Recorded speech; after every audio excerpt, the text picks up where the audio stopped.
Old people, whether you're religious or not, do you believe in afterlife? Do you believe in afterlife? Or is passing on truly the end? I do want to ask these questions to all, and if anyone wants to answer, ask those who have experienced the loss of immediate family members, like grandparents, mom, dad, siblings, spouse, or children. Do you ever see them come back in dreams, or any signs, or anything that would suggest there might be an afterlife?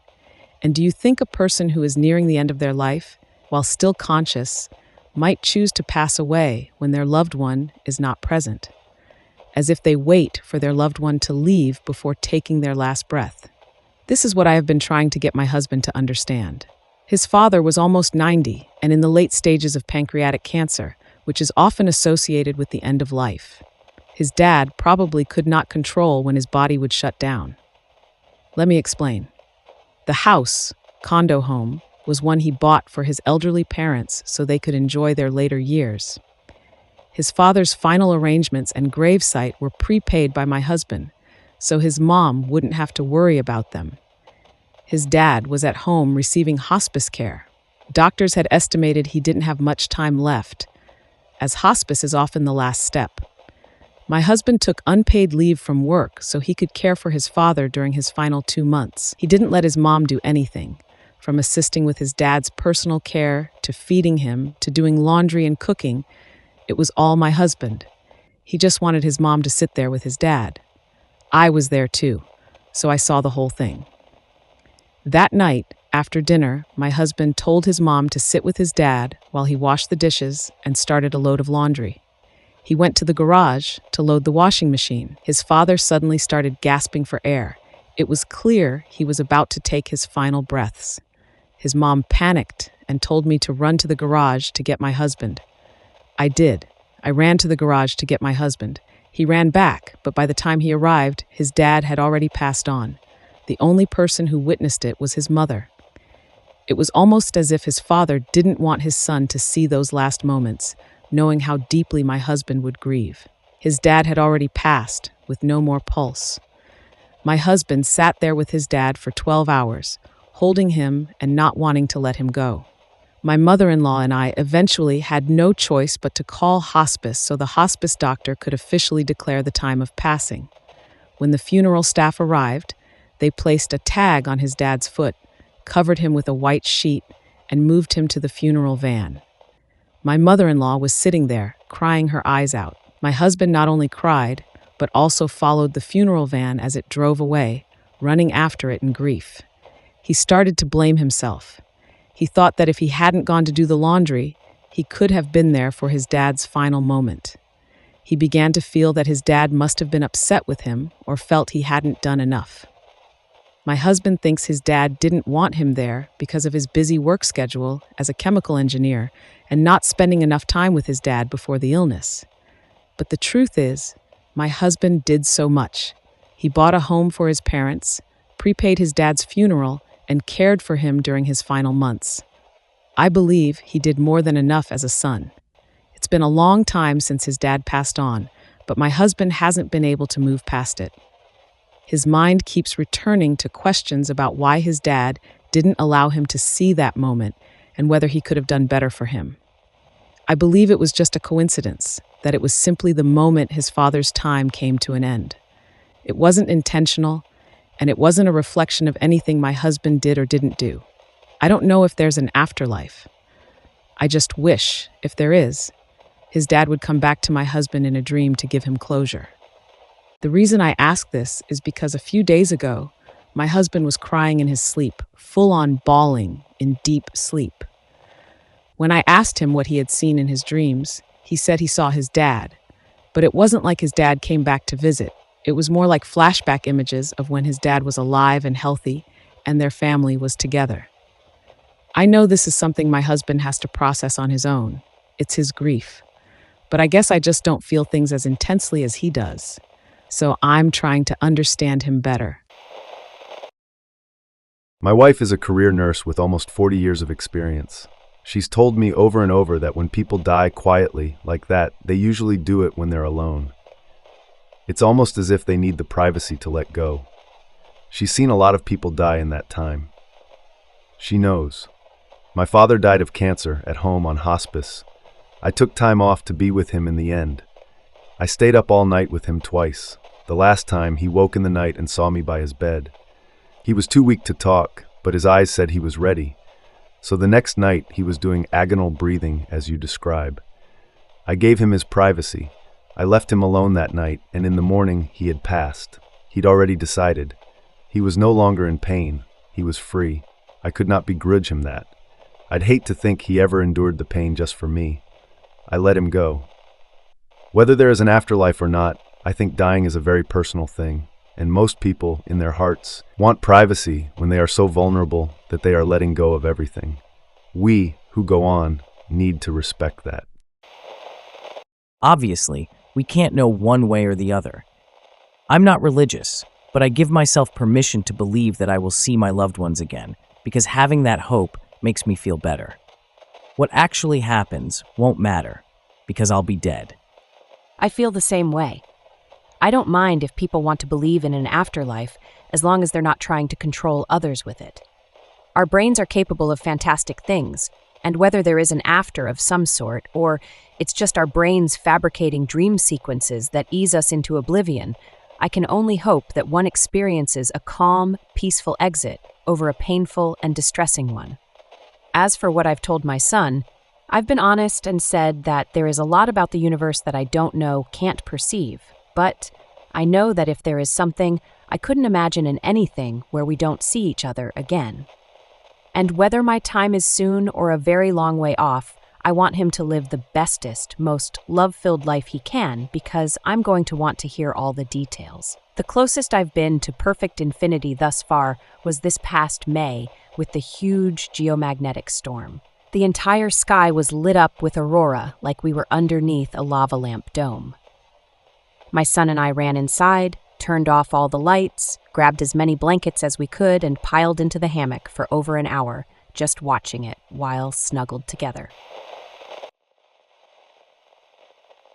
I'm 57, and I'm not sure why, but I feel compelled to write this. That, in and of itself, might be a part of the answer to the question you asked. When I was a kid, I had massive anxiety about death. My best friend Katie died of leukemia at 6. My new best friend Daniel died at 7, and wouldn't you know it, leukemia. At 8, fate struck again. Drunk driver ran over my best friend Carl in front of me. I was 2 feet away. So one day I was literally running around the perimeter of my house in a panic, scared out of my mind. I couldn't escape the panic. I was 9. So I ran and ran. I begged to God for peace.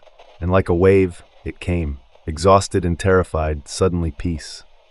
That night, I woke up to go to the bathroom. The point of mentioning that is to tell you I was awake. This was not a dream. I visioned that I died.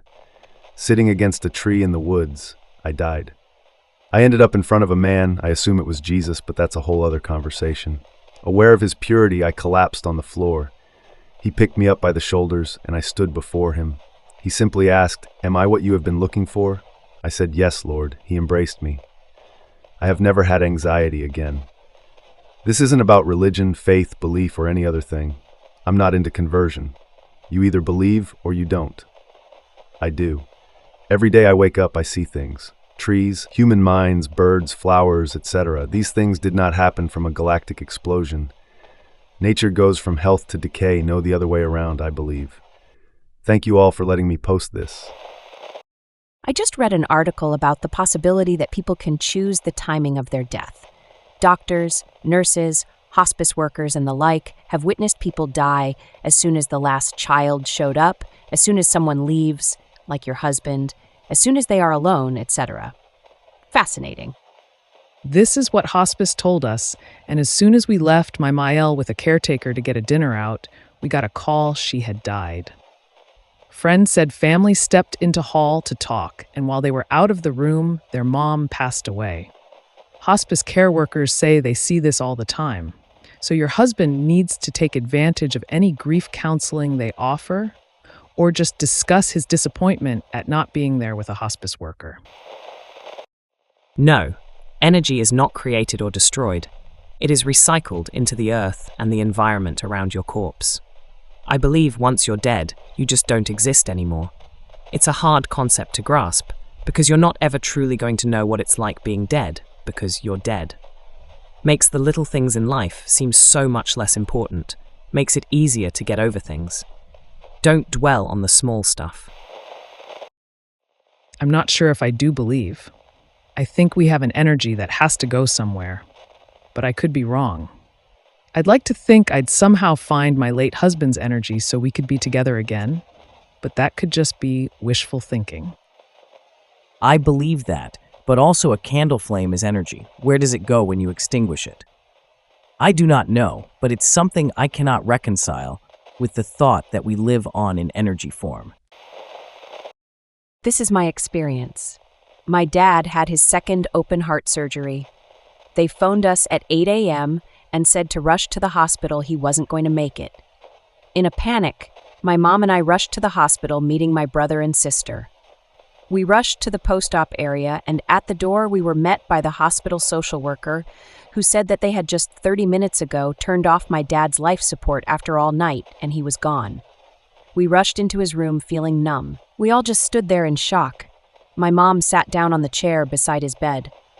She was patting his arm through the blankets pulled up to his chin. I went and stood on the other side of the bed. I placed my hand fully on his bare forehead, and suddenly a jolt of something like electricity went through my whole body and out my head.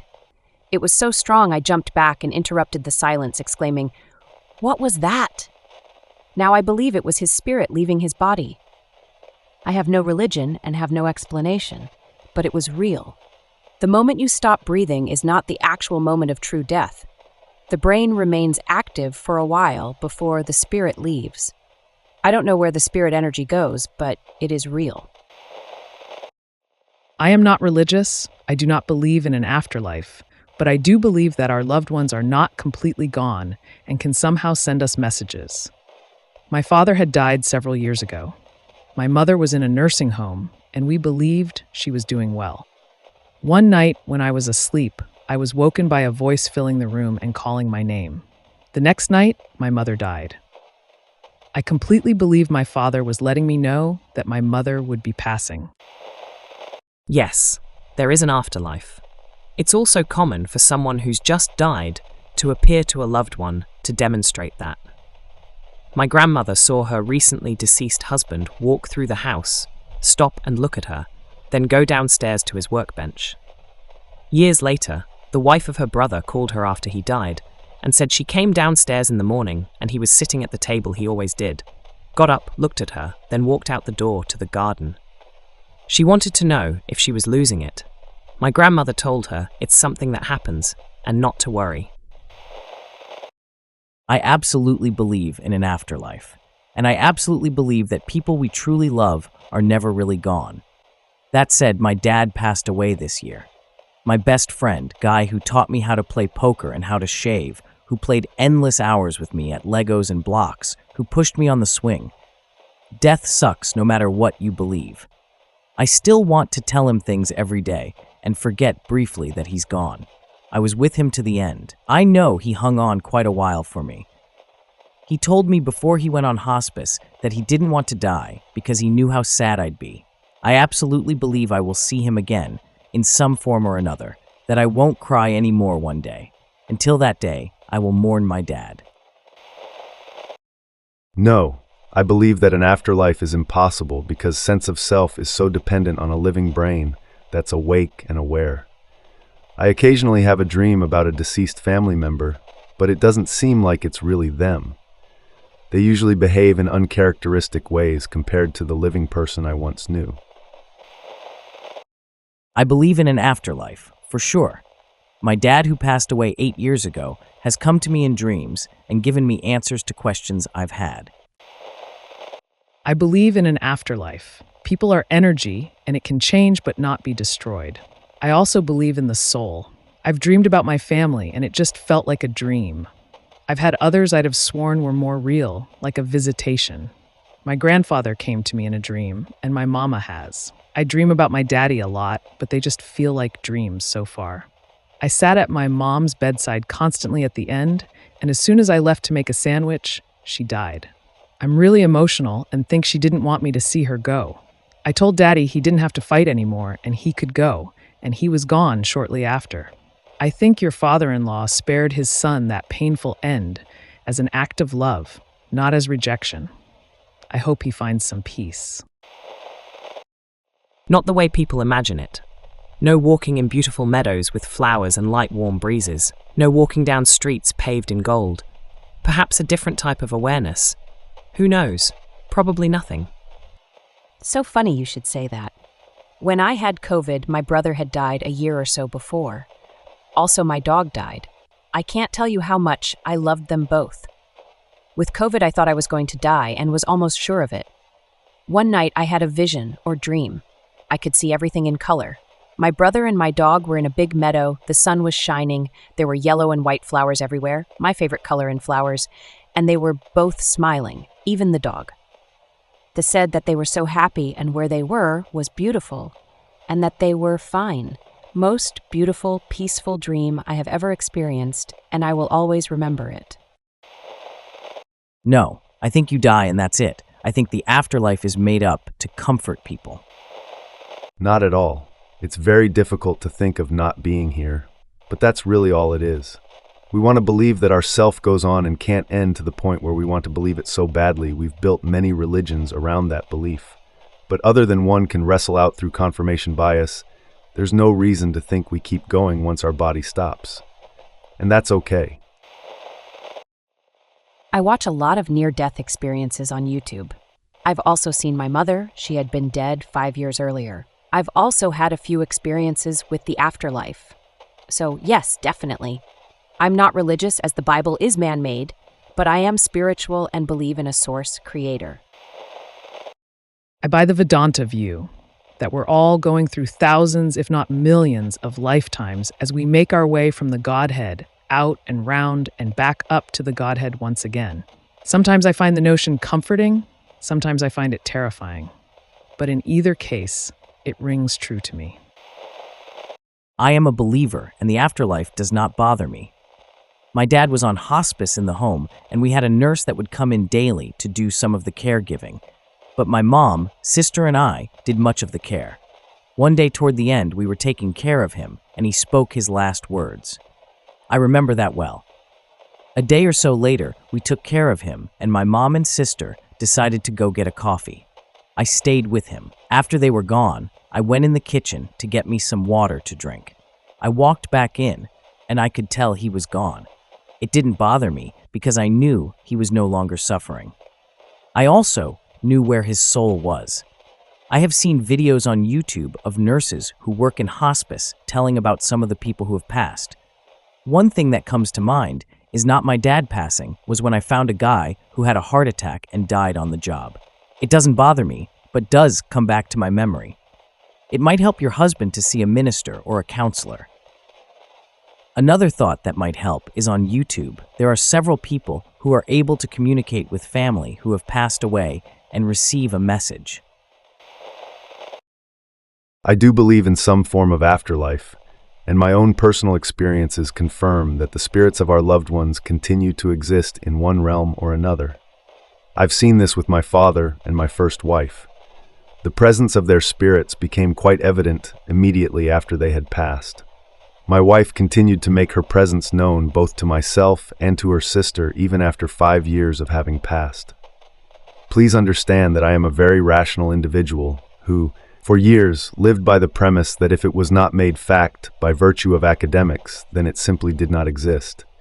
However, repeated experiences of various occurrences were simply too substantial to put off as imaginary, false, or derived from some medical condition.